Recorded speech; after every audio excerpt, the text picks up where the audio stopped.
Ghost. We've got spooks and ghouls and freaks and fools at Rentaghost. Hear the Phantom of the Opera sing a haunting melody. Remember, what you see is not a mystery, but Rentaghost. This is a brilliant idea of yours, Master Painting. A fashion parade for ghosts. You are a genius. Yes, I know. And who better to model the clothes than you spooks of Rentaghost? I shall call you the Magic Mannequins. Oh, well, I would prefer to be called a girly queen.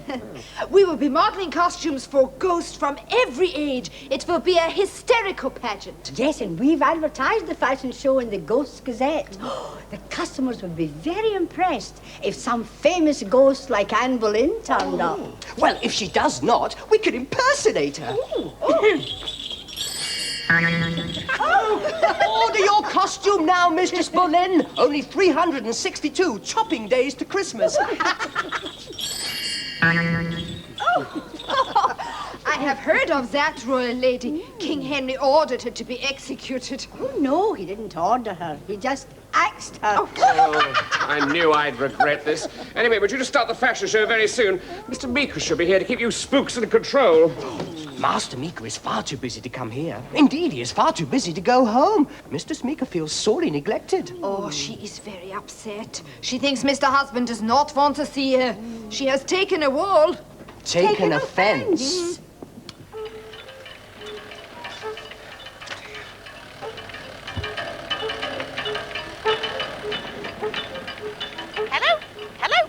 Who's a pretty boy, then? Yes, Jeremy, I've already met Polly the plastic parrot, and I'm very glad that you've built yourself a little robot pet to keep you company. I'm a parrot. My name is Polystyrene. Who's a pretty boy, then? Well, polystyrene is a very good name for a plastic parrot, but it doesn't seem to make sense if it keeps on saying, who's a pretty boy, then? Now go and program it to say something else. Well, that'll be Ethel ringing up for a daily monologue. Hello, sweetheart. Where have I heard that voice before? Oh, yes, it's my husband. You spend so little time at home lately, I'd almost forgotten what your voice sounds like. Now, look, sweetheart, you know how busy I am. Yes, too busy to spend any time with your own wife. Do you realise how lonely I am? Do you know what it's like having no one to rattling talk on for to the next all half day? hour. I'm sure you don't realise. Thank goodness I made this tape this morning. Wouldn't leave me alone like... Yes, Ethel. No, Ethel. 3 bags full, Ethel. Yes, Ethel. No, Ethel. 3 bags full, Ethel. What is wrong, Master Painting? I'm sorry, Mr. Claypole, but for our fashion show, I intended to make an entrance, but I can't find anybody to introduce me. Oh, please, allow me. Oh, you wouldn't? How marvellous. Well, look, this is what I'd like you to say. Now, here is Adam Painting, the person every ghost knows. The big man with the big spectacles who has made a name for himself. Got it? Right, we'll have a little rehearsal. Off you go. Now, here is Adam Painting, the person every ghost names, the big man with the big nose who has made a spectacle of himself. No, you've got all the words round the wrong way. Look, the person every ghost knows is the wrong way about. Knows at the top of the page. Right? Got it. Try one more time. Off you go. Now, here is Adam Painting, the person every ghost knows is the wrong way about, the big man whose nose is at the top of the page. I knew I'd regret this. All right, you lot, come along. Let's do a rehearsal. Ladies and gentle spooks, welcome to the Painting Fashion Show. Our female models will be Nadia, Popov, and Hazel the McWitch, our 2 glamour ghouls. And Timothy Claypole will make a special ghost appearance. Our aim is to take the old-fashioned dull ghost costume and put it in the 20th century. So first, let's meet Hazel the McWitch. For the laid-back, trendier witch, why not throw away that old-fashioned broomstick and get it together with a switched-on swinging vacuum cleaner? Not forgetting the matching accessories, which include this adorable wee evening dress cauldron for making nauseous nocturnal nostrums. I'm Hazel. Fly me. What a witty with-it witch. And now, Timothy Claypole with the very latest of fashions from downtown Transylvania.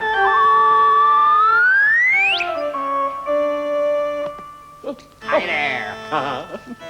For the modern Dracula, fangs ain't what they used to be. I should know. I'm a sucker for the new fashions.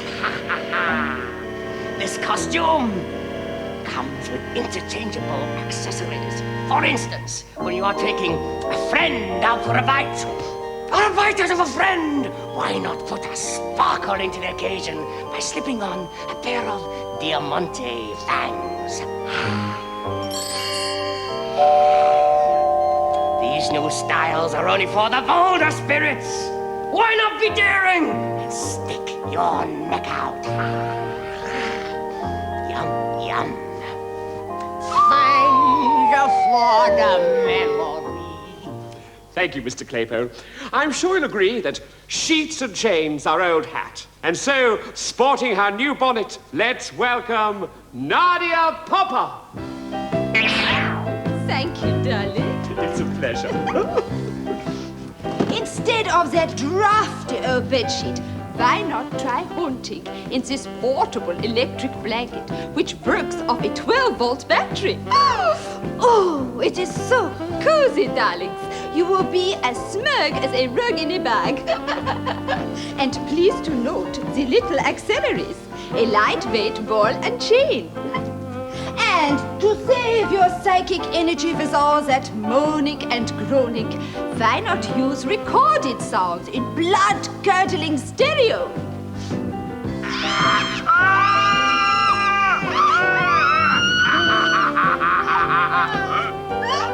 This entire song is available to you in H! And so much for blood-curdling stereo. And I'm quite certain very few women are neglected as shamefully as I am. Now stop mumbling, yes, Ethel, no, Ethel. I can tell you're not listening properly.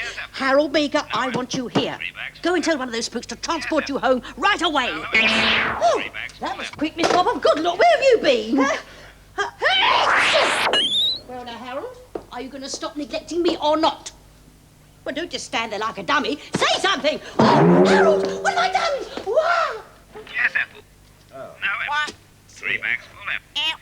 Hey, shoot! Uh-oh.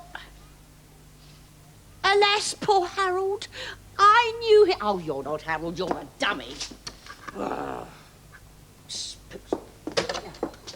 Just you listen to me. 3 bags full left. What? Yes, Ethel. No, Ethel. Yes, Ethel.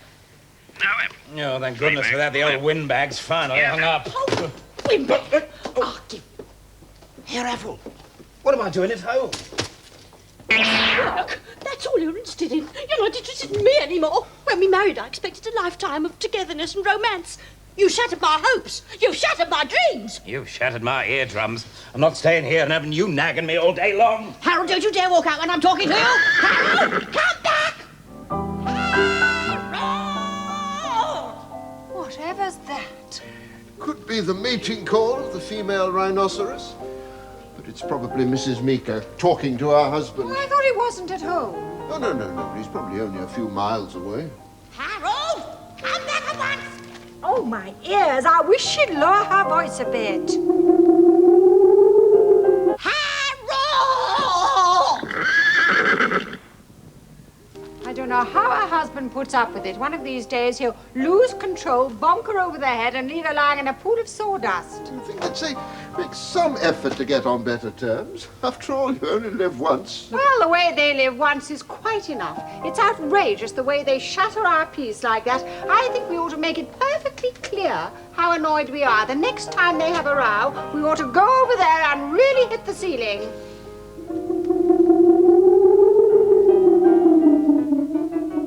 Harold, did you hear me? All right, Ethel, I'm coming.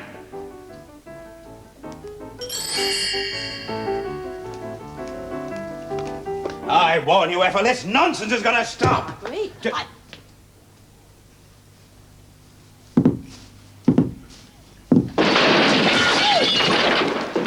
Oh! You stood there like a nana while they knocked dirty great bits out of our ceiling. Why didn't you stop them? Well, how did I know they were going to do it? I'm not a perishing mind reader. Don't you shout at me, Harold Don't Meaker. you shout at me, Ethel Meaker. Well,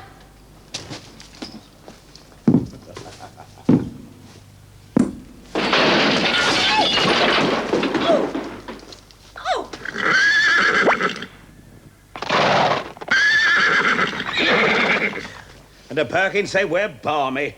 Well, I'm going back to the office. I'll send one of the spooks to collect the desk later. Oh, by the way, Ethel, I shall be working late tonight. Oh, not again! Now, just a minute, Harold. You're not leaving this house. What? I forbid you to leave this house. I am not having one. But Ethel, I've got the auditors coming tomorrow. What about the accountants here? I've got all these books. What an exhausting modelling session, and for such poor wages, too. You know, when I complained to Master Painting, he offered us a paltry rise of just 3p. 3p? Oh, big deal. If Mr. Boss could not afford to pay us, he should not have lowered us. Hired us. No. And another thing, we want shorter hours. I agree. I have always thought that 60 minutes was too long. No, I mean the number of hours we work, stupid. Oh. Do you realise that our wages work out at only 4p an hour? 4p! Large negotiation. Eh? When we get back to the store, we must stage a demonstration. Yes. You bleeped? Well done, Jeremy. He says he has programmed his new robot parrot to recite the works of Omar Khayyam and other poetry, whistle Rule Britannia, do animal impressions, and even repeat what people say. Repeat what people say. A loaf of bread, a jug of wine, and thou beside me in the Mary had a little lamb. Its fleece was white as snow. Oh, great. It's cabaret time. A loaf of bread, a jug of wine, and thou beside Oh, methinks polystyrene is an Australian. Jeremy, I have just had a splendid idea. Mistress Meaker has complained of a great loneliness. Would you consider lending her your little parrot for company?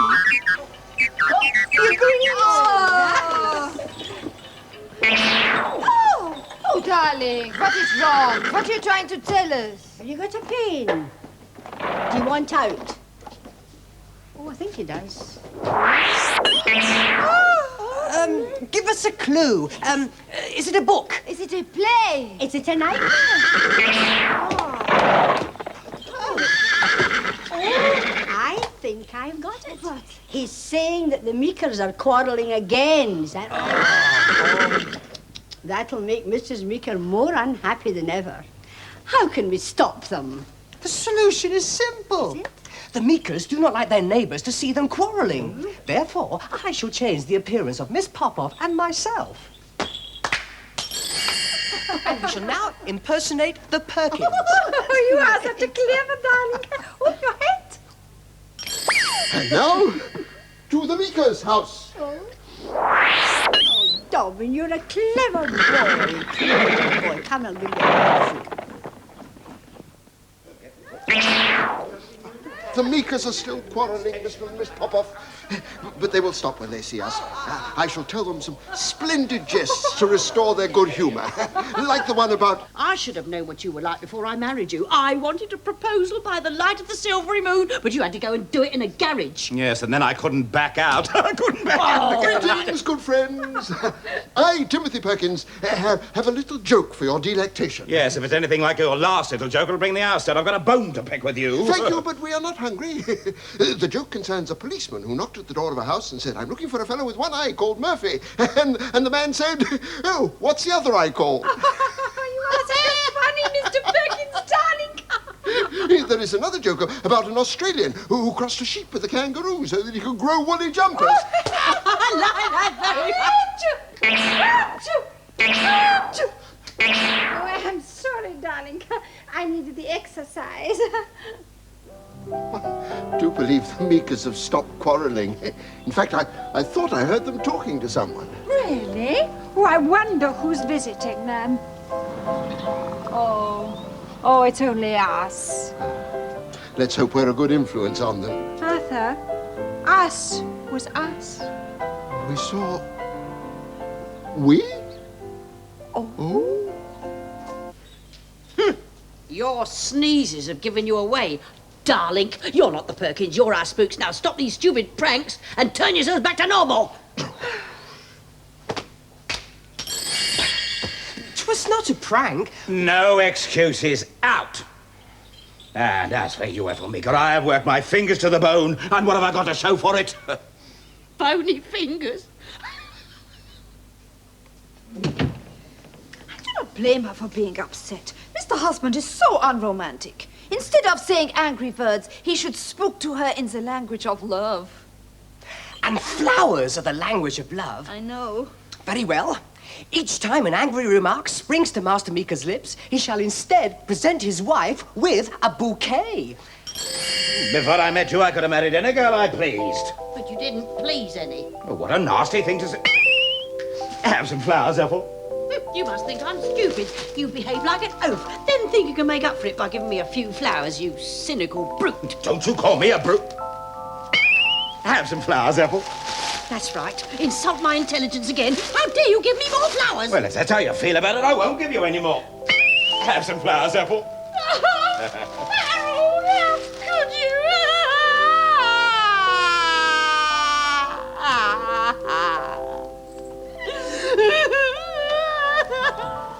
It works! Mistress Meeker is crying with joy because of her husband's beautiful flowers. Now that they have stopped quarrelling, we can return to Master Painting's store. Oh, yes. And if Mr. Boss will not reform our working conditions, he can find someone else to model his clothes. Right.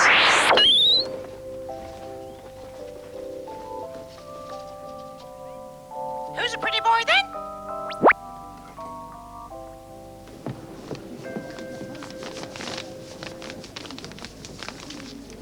Oh, for goodness sake, Mr. Claypole, when I said we didn't want any black legs, I didn't mean it literally. It's time you get used to modern expressions. Here comes Mr. Boss. Get ready to start chanting. Right, 1, 2, 3. We want work reform. We want pay reform. You want chloroform? That doesn't work on spooks. No, nothing works on you, spooks. Well, if you don't get ready for the next fashion show, I'll have to discipline you. We are not impressed by such talk. Fine words, but no parsons. Parsnips. No. We insist on better pay, so do not bandy words with us. I haven't got any bandy words. I haven't even got any knock-kneed words. Well, if you don't accept the pay rise, I'll just have to cancel the next ghost fashion show and do one for humans. Oh, good models are not so easy to come by. Where do you think you will find a mannequin as talented, as graceful, as good-looking, as any of us? She said mannequin, not horsequin. Well, I have 2 humans in mind who'll fit your shoes very adequately. Ooh, Adam, painting. Well, don't you call me. Have some flowers, Ethel. Oh, Harold, how can you be so cruel and uncaring? I want a husband who'll treat me with tenderness, courtesy and charm. You just keep giving me blues. There's no blooming romance in our lives. Yes, but... Look, Ethel, if I've neglected you, I'll tell you what, I shall give up work and we'll go away on our second honeymoon. We'll try and recapture the first bloom of love, when 2 hearts beat as one, and love and romance fill the air. Oh, Harold, you said that beautifully. Yes, I did rather. I think I shall leave you behind and go away by myself. Oh, no, Ethel, only joking. Come on, let's go and pack. And I'll tell you what, when we come back, I shall take you into Adam Painting's store and buy you a new hat. Have some flowers, Ethel. Come on. Oh, tiptoe through the tulips. With our tulips. As a 1, 2, 3. Oh, tip.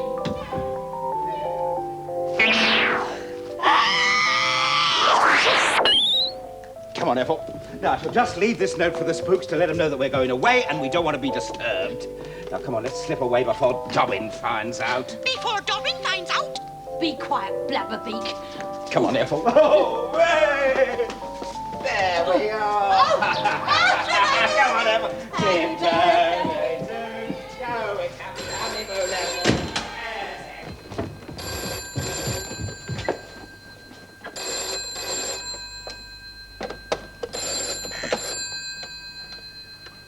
Hello, is that you, Dobbin? No. Well, I want to speak to Mr. or Mrs. Meeker. Fetch, boy, fetch.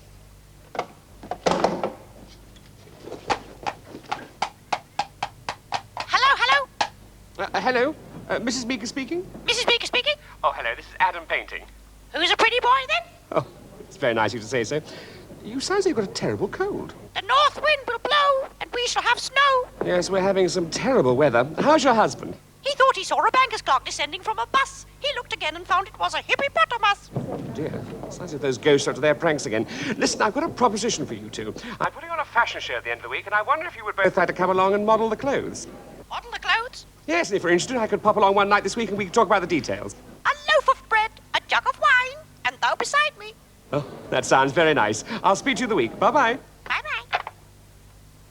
And so, it was not until this morning that I found the Meaker's going away note, which explains their sudden disappearance. Now, as you know, Master Painting is exceedingly wrathful. However... Mr. Painting said that Mrs. Meaker had promised him on the telephone that they would model his fashion clothes tomorrow. And if he do not bring the Meakers back, he is going to sue them for promise of breaches. Breach of promise? Yes, but if we do bring them back, then it will ruin their honeycomb. Honeymoon? Yes, and they will be behind themselves with anger. Oh.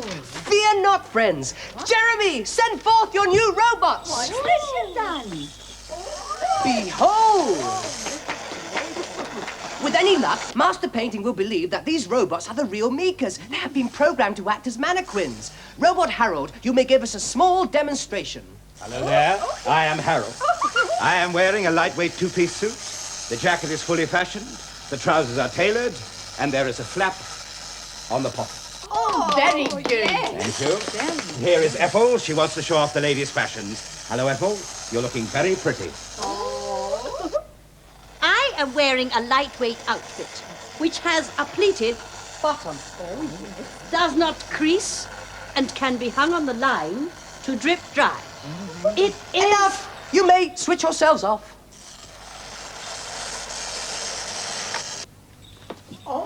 I shall now recharge their batteries, and on the morrow they will give a perfect mannequin performance. Are you positive? Nay, Robot Harold is positive and Robot Ethel negative.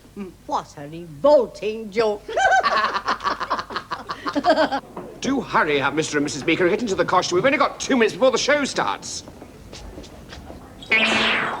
Oh, great bloated bread and what? Look!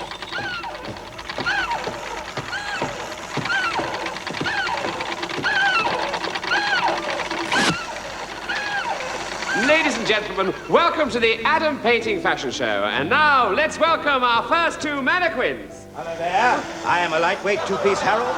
I am wearing a fully fashioned painting. The trousers are flapped, and there is a tailor in the back pocket. Here is Ethel, who wants to show up. Hello, darling, you're looking pretty awful. Hello, darling, you're looking awful. Hello, darling, you're looking awful. Hello, darling, you're looking awful. What are you two playing at? This is outrageous. I am a lightweight. No, you're not. I have a pleated bottom. How dare you? I am creased and cannot drip dry on the line. Stop this nonsense. Stop it. She is made of polyester and is moth-eaten. Hello, darling, you're looking awful. Ah, Hello, darling, you're looking awful. Oh, this is outrageous. I'm going to Oh, my change goodness. you to a They're going berserk. Okay, I will come Oh, back. my goodness. No. You're like No. a painting, Dear, dear. and then there will Where can we hide? I know, follow me!